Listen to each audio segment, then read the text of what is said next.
Officers on the pursuit call. Suspect vehicle was last seen heading north near the power station. Containment will be set up ahead of his last known direction of travel. This call is still code 6. Handle on TAC 3.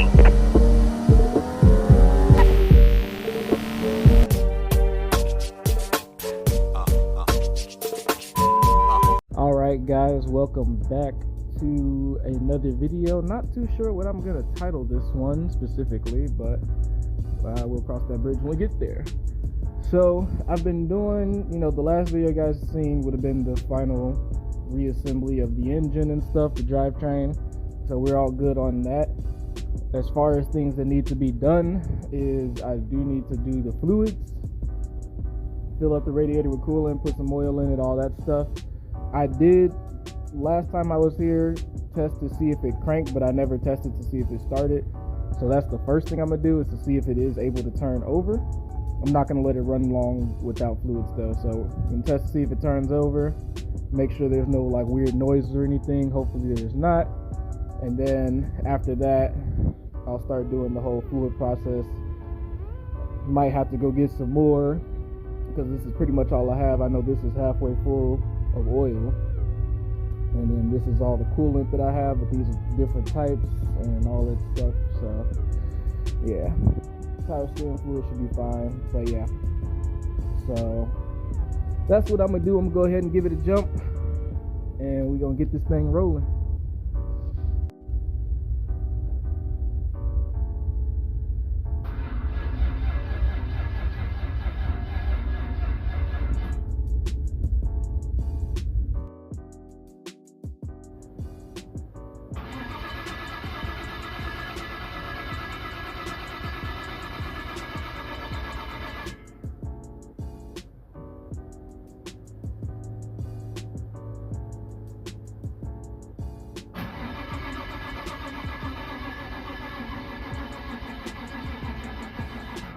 Got a couple things going on here that's keeping me from fully checking this thing out. The battery in this car is bad. I knew that beforehand as I was trying to jump it. I don't know how bad it is because the battery in my voltmeter broke, ran out, so I gotta go get that before I can even test it. So that's one thing. And yeah, it also doesn't have that much gas in it. But it should, based on the gauge, it has a quarter tank, which should be enough to get it started. So I'm not too sure about that. I might grab a gallon just to be safe. But the battery and the gas are definitely two things, because it still is getting fuel. Like if I put it in the prime position, that primes all the spark plugs, and you get the pop that comes out the downpipe, like I was getting the first couple times that I was trying to start this swap before I did the rebuild on it. So is that the ECU should still have the same configuration, so it shouldn't be like timing flipped, unless I somehow manage to flip timing 180 degrees again, which is possible. I can't really think of anything else. So as of right now, I am going to go see if I can grab a couple things. I'm gonna grab some more oil, and I'm gonna pick out of these 4 what coolant I'm gonna go with. I think when I first was filling up the radiator, I was doing this because these are a little bit older. So I think I'm gonna go grab a second jug of this, and definitely gonna grab a second jug of this.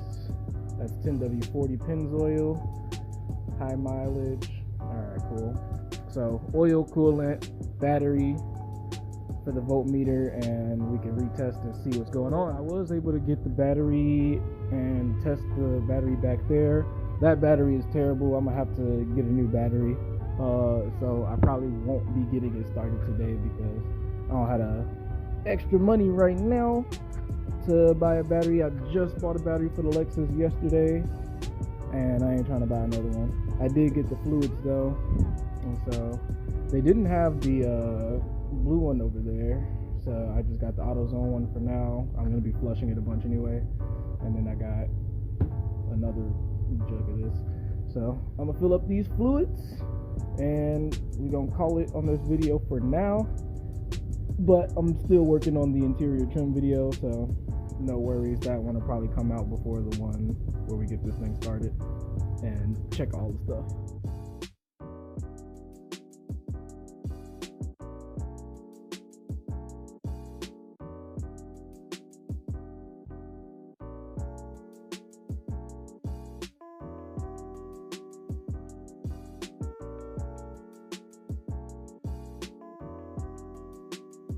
Guys, so I just got back. It's been a long break in between my videos, mostly just because I haven't been in my city for the most part. I've been out of town for work, getting everything done, but I'm gonna go get some gas for the 240. I don't have the battery yet, but I'm gonna take the battery out the Lexus that is new and pop it in there, and we'll see if that gets it going.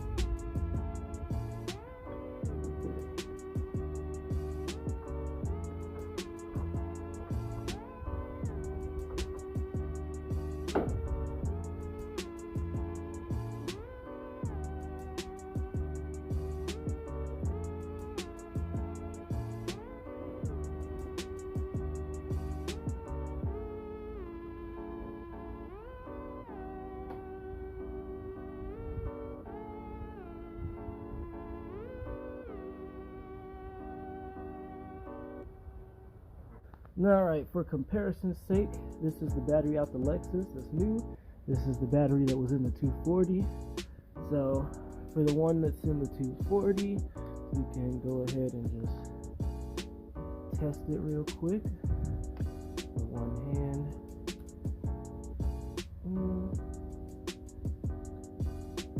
Get it on there. There you go. You see we got 1197. And then for the one that's in the Lexus,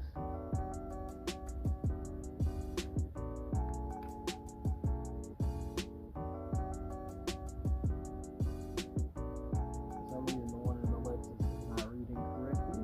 Actually, that might just be because of this, because I just did it, so there we go, 1297. So we're just gonna pop this one in at 240. It has the gallon in there. Let's see what happens.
Yeah, I'm gonna be honest with you guys, I'm not really too sure what the issue would be now. It has gas.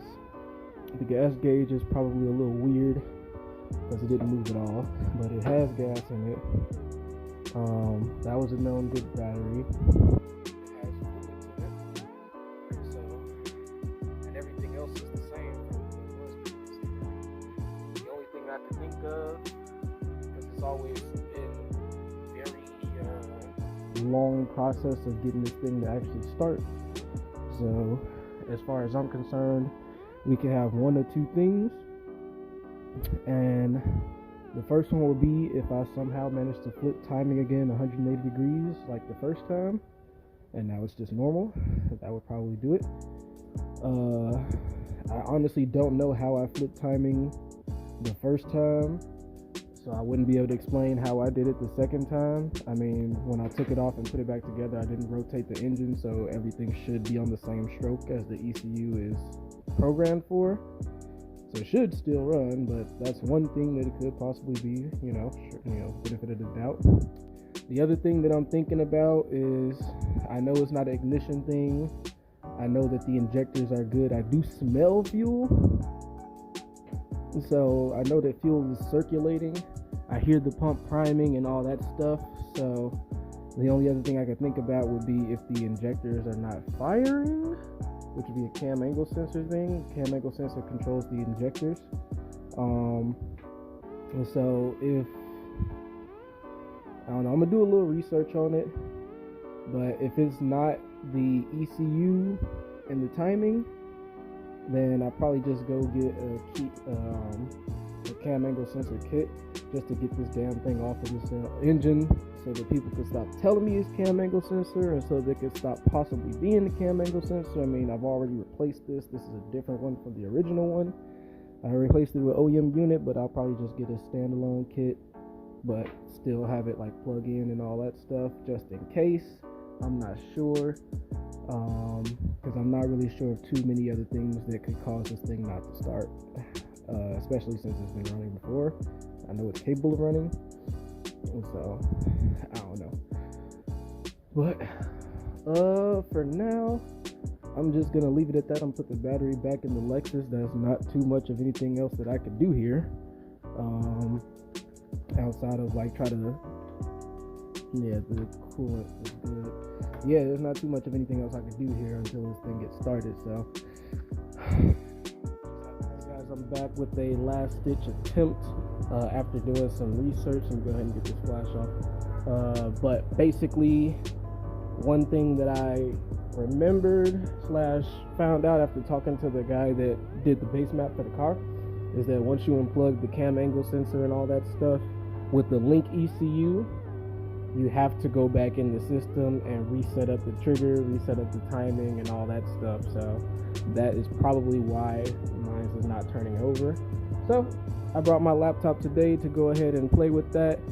I don't know what I'm doing when it comes to setting those triggers, so I'm not going to record it because I don't want to give anybody the wrong advice or anything. I'll just skip to when I get it, if I get it. Right now, I didn't take the Lexus battery out, but I've been letting it charge while I reinstalled the interior. That video will be out before this one, and it should be sufficiently charged for me to plug the computer into the ECU. Alright guys, so I went ahead and actually did it, surprisingly. So my trigger setup was at like 280 something. I just changed it so that it's negative 82. I do have to adjust the throttle a little bit more, but now it holds idle, so let's go ahead and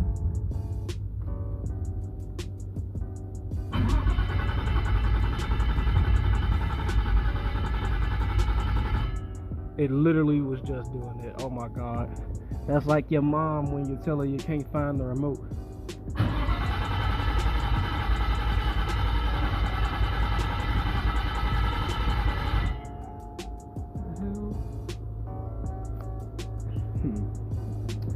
It literally just did it.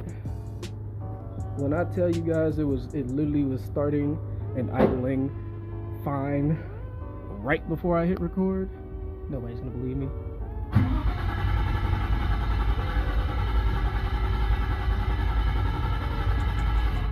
That's insane.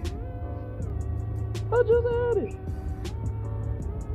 I've literally changed nothing since when I had it started and now.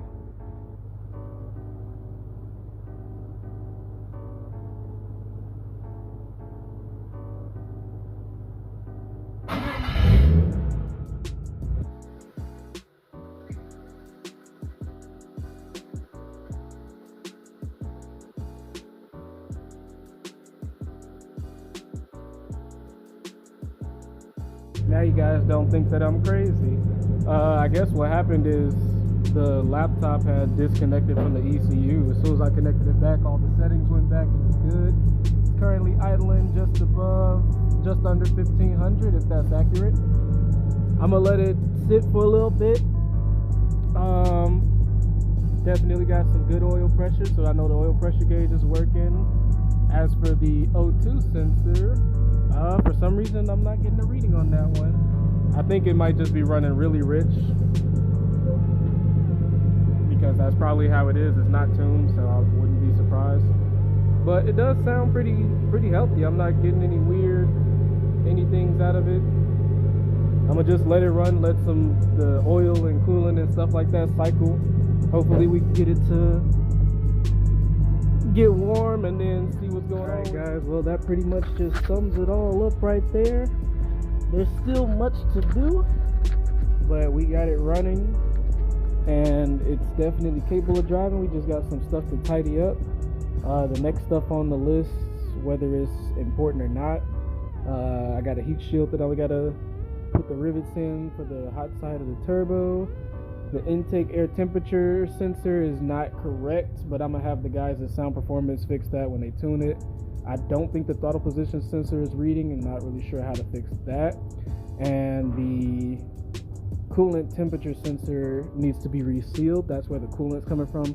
I tightened all these, but it's actually coming from the coolant temp sensor on the other side at the bottom. That's where it's coming out of. So we got that going for us. The rest of it is pretty straightforward up here, at least for now. I mean, we got to add more oil. Coolant's looking good, but we're probably going to add some more coolant and stuff and wait for it to cool down and stuff. Now that it's ran and got warm and all that, everything's good. Got to add brake fluid, got to add clutch fluid, bleed those lines, get that good. I still have my tie rods disconnected, so I got to connect those, put the wheels up, and drop this thing back on the ground after I make sure that there's no more leaks. What else is going on? All the engine bay lights, like that LED strip right there, I got to mount those again. Can't have those loose just flying around and stuff. I do have to put some Loctite on the drive shaft bolts, so that's another thing. And as far as the inside goes, now that I know it's running and that everything works, I have to rewire all my gauge wiring. This is the Bumble cluster that I have temporary, just to make sure that everything works. So now I can tuck this stuff, rewire that, and let's see. Of course, we got the back seat or the rest of the interior to install. But on the other side, if you come over here, we have my power distribution box that I made. I gotta redo all that stuff because you can clearly see that's spaghetti. I know what it is. It's just power distribution, but it's not the best example. Granted, they are labeled, and that's what I liked about it, but it's not the cleanest. So I'm gonna have to trim that stuff up, get that rewired, install a back seat, and then we're good to go for the inside. And that should pretty much be it. Outside of all that stuff, it's just the visuals, tail lights, got to get a new battery. And yeah, tail lights, new battery, put the front end back together, make sure the headlights work. I got so much wiring ahead of me, but hey man, it runs, it's all good. So with that, I'm gonna just say like, comment, subscribe, follow the build, and until next time.